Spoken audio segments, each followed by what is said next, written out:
गर्मियों का मौसम चल रहा था। टिमटिम चिरा ने आम का पेड़ लगाया हुआ था, जिसमें ढेर सारे आम निकल आए थे। आम ले लो, मीठे मीठे पके हुए रसीले आम ले लो। आओ आओ पक्षियों, स्वादिष्ट स्वादिष्ट आम ले जाओ। अरे लो भाई, इस जंगल में तो पहले ही से सारे पक्षियों ने आम बेचना शुरू कर दिया है। अब मेरा आम बेचने का क्या फायदा होगा?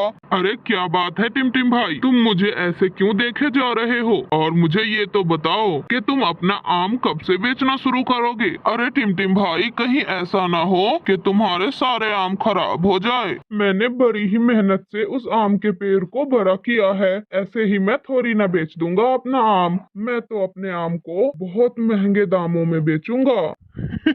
अरे टिमटिम भाई, गर्मी देखो कितनी ज्यादा है। अगर तुमने अभी अपने आमों को नहीं बेचा तो वो गर्मी के कारण काले पड़ जाएंगे और खराब हो जाएंगे। फिर ना पछताना तुम, इसलिए बता रहा हूँ, तुम जल्दी से अपने पेड़ से सारे आम तोड़ लो। इतना कहकर बंटी कबूतर वहाँ से चला जाता है। बात तो ये बंटी कबूतर ठीक ही कह रहा था। मैं अपने इतने सुंदर आमों को ऐसे पेड़ पर लगा लगा खराब थोड़ी होने दूंगा, मुझे कुछ करना होगा।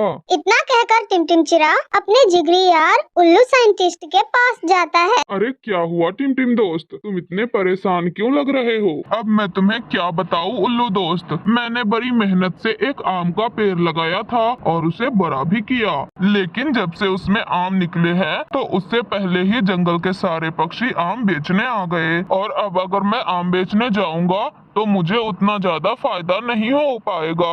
अरे टिमटिम दोस्त, तुम ये कैसी बातें कर रहे हो? तुम क्या पूरे जंगल में अकेले ही आम बेचना चाहते हो क्या?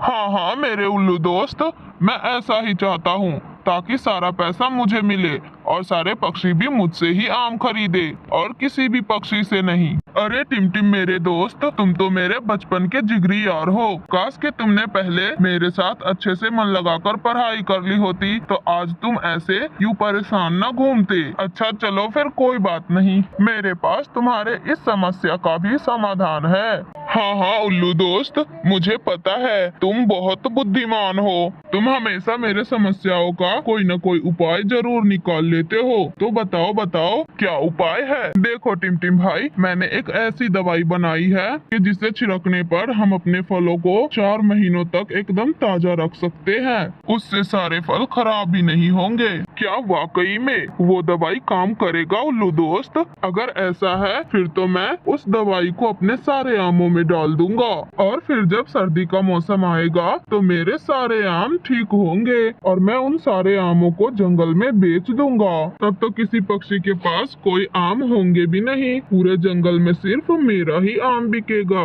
कितना मजा आएगा ना? हाँ क्यों नहीं टिमटिम दोस्त, जब पक्षियों को ठंडी के मौसम में भी आम खाने को मिलेगा तब सारे पक्षी तो तुमसे महंगे दामों में भी आम खरीदने को तैयार हो जाएंगे। टिमटिम चिरा बहुत खुश हो जाता है और वो वहाँ से दवाइयाँ लेकर उड़ जाता है।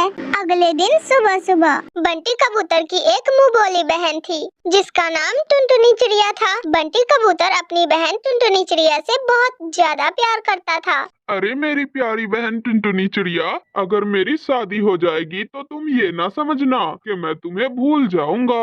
अरे बंटी भैया, एक आप ही तो है वो जिसने सारी जिंदगी मेरा इतना ख्याल रखा। मैं आपके बारे में ऐसा कैसे सोच सकती हूँ? फिर कुछ ही दिनों के बाद बंटी कबूतर की शादी हो जाती है और बबली कबूतरी दुल्हन बनके टुनटुनी चिड़िया के घर में आ जाती है। बबली, ये देखो, ये मेरी बहन है टुनटुनी चिड़िया। अब तुम्हें इसका बहुत अच्छे से ख्याल रखना होगा। अब मैं जल्द ही इसका भी ब्याह करा दूंगा। टुनटुनी चिड़िया को बबली कबूतरी बिल्कुल भी पसंद नहीं करती थी।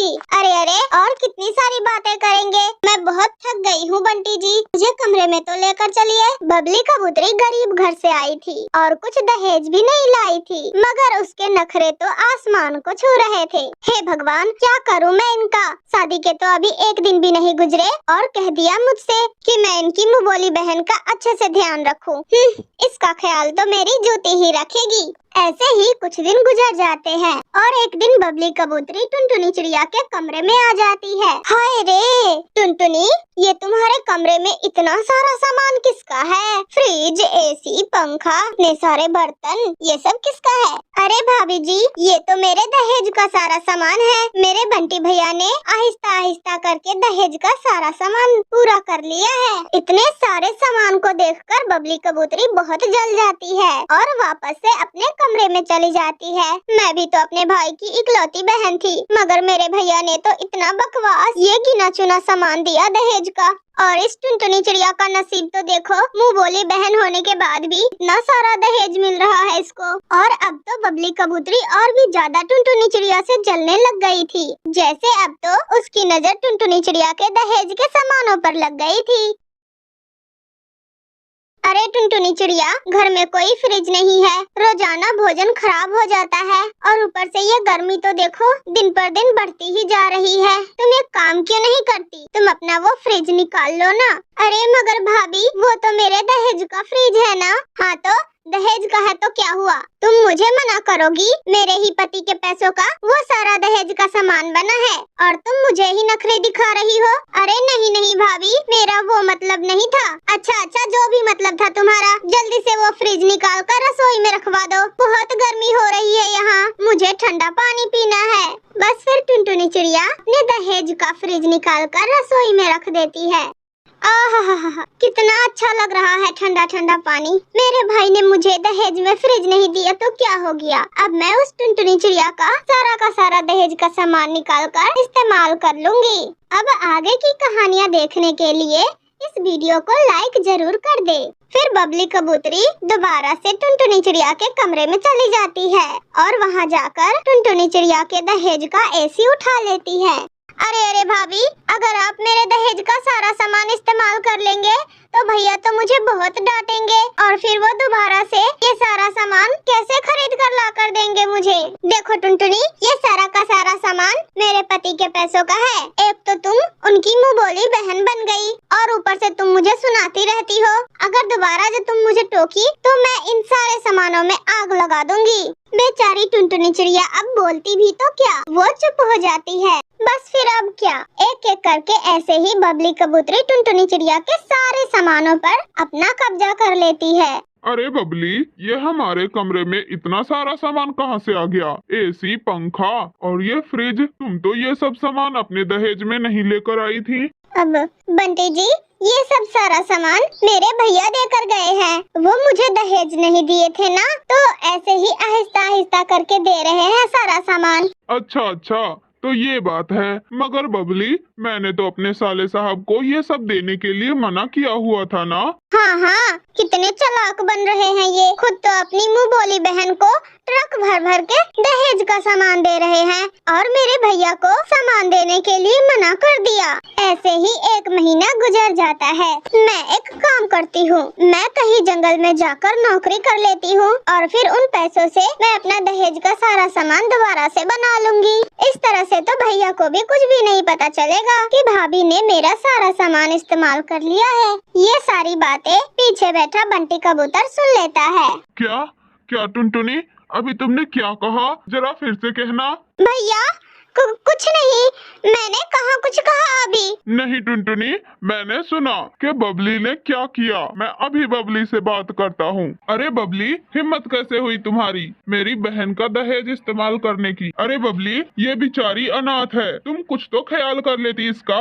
बंटी जी मुझ पर गुस्सा ना करे, मुझे माफ कर दे। मैं टुनटुनी के दहेज के सामानों को देखकर लालच में पड़ गई थी। अच्छा कोई बात नहीं, अब मेरे भैया जब मेरे दहेज का सामान लेकर आएंगे तो मैं वो सारा सामान टुनटुनी को दे दूंगी।